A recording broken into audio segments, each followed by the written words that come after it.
ఆమె గర్భం ధరించినది పరిశుద్ధాత్మ వలన కలిగినది.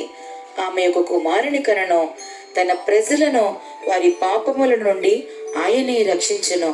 గనుక ఆయనకు యేసు అను పేరు పెట్టుదవనెను.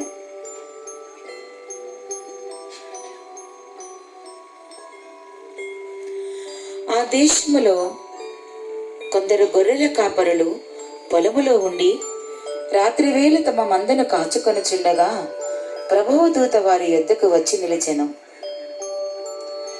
ప్రభువు మహిమ వారి చుట్టూ ప్రకాశించినందున వారు మిక్కిలి భయపడిరి. అయితే ఆ దూత, భయపడుకుడి, ఇదిగో ప్రజలందరికీ కలగబోవు మహా సంతోషకరమైన సువార్తమానము నేను మీకు తెలియజేయుచున్నాను. దావీదు పట్టణమందు నేడు రక్షకుడు మీ కొరకు పుట్టియున్నాడు. ఈయన ప్రభువైన క్రీస్తు. దానికిదే మీ కానవాలు. ఒక శిశువు పొత్తిగుడ్డలతో చుట్టబడి ఒక తొట్టెలో పండుకొని ఉండుట మీరు చూచెదరని వారితో చెప్పెను. వెంటనే పరలోక సైన్య సమూహము ఆ దూతతో కూడా నుండి సర్వోన్నతమైన స్థలములలో దేవునికి మహిమయు ఆయనకిష్టులైన మనుష్యులకు భూమి మీద సమాధానమును కలుగునుగాక అని దేవుని స్తోత్రము చేయుచుండెను. రాజైన హేరోదు ప్రధాన యాజకులను, ప్రజలలో నుండి శాస్త్రులను అందరినీ సమకూర్చి క్రీస్తు ఎక్కడ పుట్టినని వారిని అడిగాను. అందుకు వారు, యూదయ బెత్లెహేములోనే. ఏలయనగా, యూదయ దేశపు బెత్లెహేమా, నీవు యూదా ప్రధానులలో ఎంత మాత్రమును అల్పమైన దానివి కావు. ఇశ్రాయేలును నా ప్రజలను పరిపాలించు అధిపతి నీలో నుండి వచ్చెను అని ప్రవక్త ద్వారా వ్రాయబడి ఉన్నదనిది.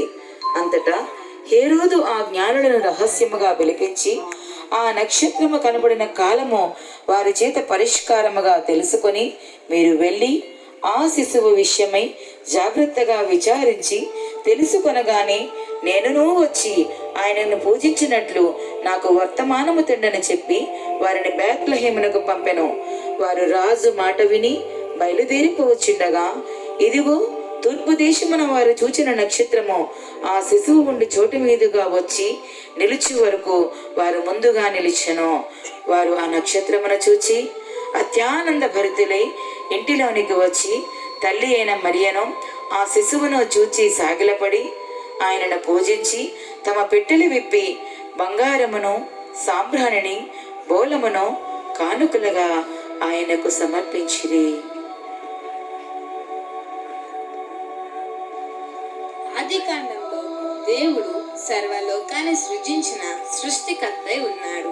నిర్గమకాండంలో ఆయన మన కొరకై వధింపబడిన పస్కా గొర్రెపిల్ల. లేవీకాండంలో ఆయన మన ప్రధాన యాజకుడు. సంఖ్యాకాండంలో ఆయన పగటి వేళ మేఘస్తంభం వలన, రాత్రి వేళ అగ్నిస్తంభం వలన ఉండెను. ద్వితీయోపదేశ కాండంలో ఆయన మోషే వంటి ప్రవక్త. యెహోషువలో ఆయన రక్షణకు సహస్రాధిపతి అయి ఉన్నాడు. న్యాయాధిపతుల్లో ఆయన మనకు న్యాయాధిపతి మరియు శాసనకర్త. రూతులో మన సమీప బంధువు మరియు విమోచకుడు.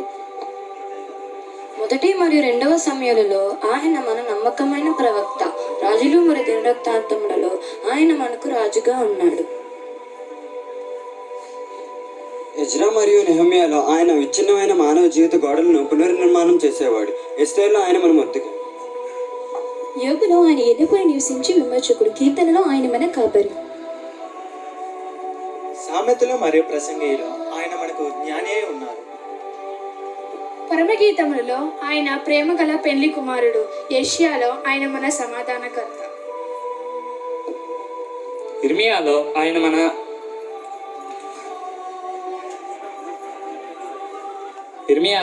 మన నీతి చిగురు.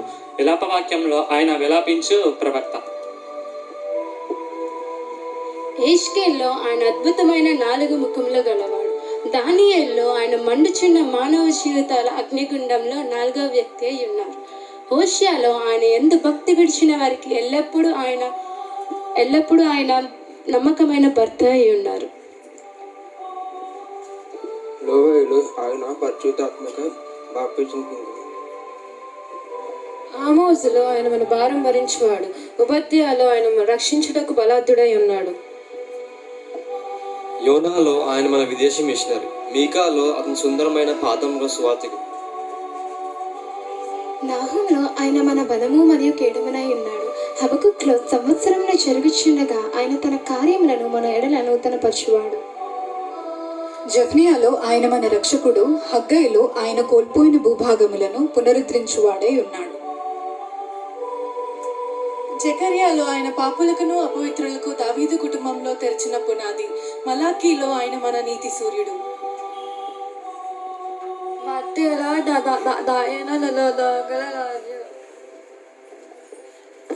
మార్కు సువార్తలో ఆయన మన సేవకుడు.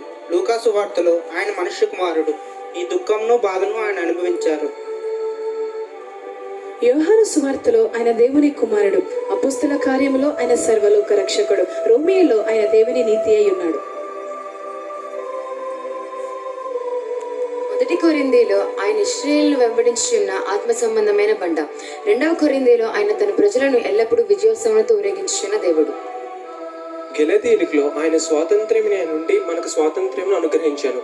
ఎఫెసీలో సంఘం అనే శరీరమునకు ఆయన శిరస్సునై ఉండెను. ఫిలిప్పీలో ఆయన ఆనందం.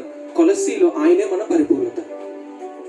మొదటి మరియు రెండో తెస్సలోనికల్లో ఆయన మన నిరీక్షణ. మొదటి తిమోతిలో ఆయన మన విశ్వాసం. రెండవ తిమోతిలో ఆయన మన స్థిరపరిచేవాడు. తీతుకులో ఆయన మన నమ్మకం. ఫిలెమోన్లో ఆయన మన సహాయకుడు. హెబ్రియుల్లో ఆయన మన పరిపూర్ణత. యాకోబులో ఆయన విశ్వాసం వెనుకున్న శక్తి. మొదటి పేతుల్లో ఆయన మన అనుకున్న జీవం. రెండో పేతుల్లో ఆయన మనకు మాదిరి. మొదటి యోహాన్లో ఆయన పవిత్రుడు. రెండవ యోహాన్లో ఆయన మనకు ప్రేరణ. మూడవ యోహాన్లో ఆయన మనకు నమూనా. యూదాలో ఆయన మన విశ్వాసమునకు పునాది. ప్రకటనలో ఆయనే మన వరకు రానయ్యున్న రారాజు. ఆయన పరిశుద్ధుడు, నీతిమంతుడు, శక్తివంతుడు, బలవంతుడు మరియు స్వచ్ఛమైన వాడు. ఆయన మార్గం, సత్యం మరియు జీవమై ఉన్నాడు. ఆయన మాట శాశ్వతం. ఆయన జీవమై ఉన్న దేవుడు. ఆయన కృపాసత్య సంపూర్ణుడు. ఆయనే మొదటివాడు, కడపటివాడు, ఆదియు అంతము ఆయనే. ఆయన సృష్టికర్త మరియు సృష్టిని కాయువాడు. ఆయనే విశ్వాసాన్ని చెక్కిన శిల్పి మరియు సమయం యొక్క నిర్వాహకుడు. ఆయన చిత్తం మారంది, ఆయన దృష్టి నాపై ఉన్నది. ఆయనే భూత భవిష్యత్ వర్తమాన కాలంలో ఉన్నవాడు. ఆయన గాయపరచబడి మనకు స్వస్థతనిచ్చారు. ఆయన హింసింపబడి మనకు స్వేచ్ఛనిచ్చారు. ఆయన మన సమాధానకర్త, మన విమోచకుడు, మన రక్షకుడు. ఆయనే అటువంటి గొప్ప దేవుడు నిన్నో నన్ను ప్రేమించి నిన్నో నన్ను పరలోకం చేతునకై దాసుడిగా తాను తగ్గించుకొని ఈ భూమి మీద మనిషిగా అవతరించాడు. ఆయనే మన విమోచకుడు, నిన్న నేడు నిరంతరం ఏకరీతిగా ఉన్నటువంటి వాడు. ఆయనే మన రక్షకుడు, బలవంతుడైన దేవుడు, నిత్యులకు తండ్రి, సమాధానకర్తయుడు, అధిపతి. ఆయనే సత్యం, ఆయనే జీవం, ఆయనే మన వాక్యం, అన్నీ కూడా ఆయనే. అటువంటి గొప్ప దేవుడు మనల్ని ప్రేమించి మన కోసం ఈ మనిషిగా ఈ భూమి మీదకి అవతరించాడు. మరియు మనందరి కొరకు త్వరలో రానైనటువంటి రారాజు యేసుక్రీస్తు ప్రభుల వారు.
మరియమ్మ ప్రేమ గల యేసు తల్లి, మరియమ్మ ప్రేమ గల యేసు తల్లి, పేరెళ్ళిన దేవదేవుడే యేసయ్య ప్రేమ గల అవతారము.